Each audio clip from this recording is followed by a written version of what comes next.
وإذا تليت عليهم آياته زادتهم إيمانا وعلى ربهم يتوكلون যখন মুমিনদের সামনে কুরআনুল কারীমের তিলাওয়াত করা হবে তখন তাদের ঈমানের পাওয়ার বাড়বে।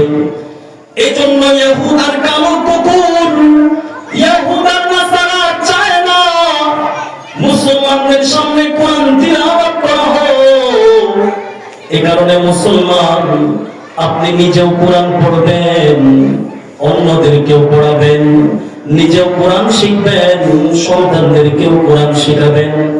মুসলমান বন্ধুরে আমার, কোভিড-19 আমাদের দেশে এসেছিল।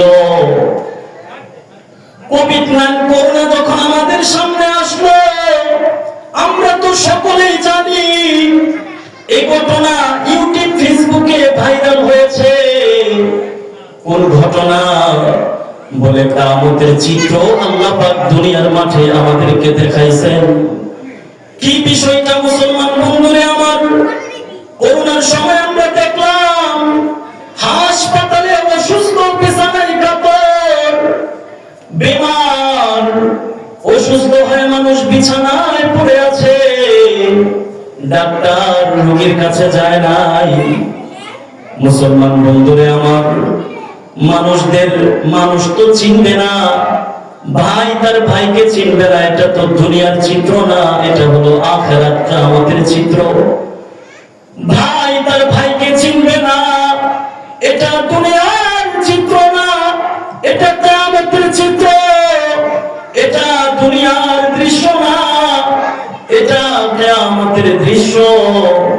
আল্লাহ বলেন, বান্দা এই যে করোনাতে তোমাদেরকে দেখাইলাম, বাবা করোনায় আক্রান্ত হয়েছে, সন্তান তার কাছে যায় নাই, সন্তান করোনায় আক্রান্ত হয়েছে, বাবা তার লাশ কাঁধে বহন করে নাই, লাঠি দিয়া গুতা দিয়া এমনি ভাবে লাশকে দাফন করছে, হাত দিয়া ধরে নাই। এ মুসলমান বন্ধুরে আমার, যে দুনিয়ার জন্য আমরা এত পাগল, যেই মা বাবার জন্য এত পাগল, এই দুনিয়া আমাদেরকে একদিন লাথি মারবে। এ কারণে মুসলমান জ্ঞানী তো তারাই যারা হায়াতের জিন্দেগিতে তার মালিককে চিনছে।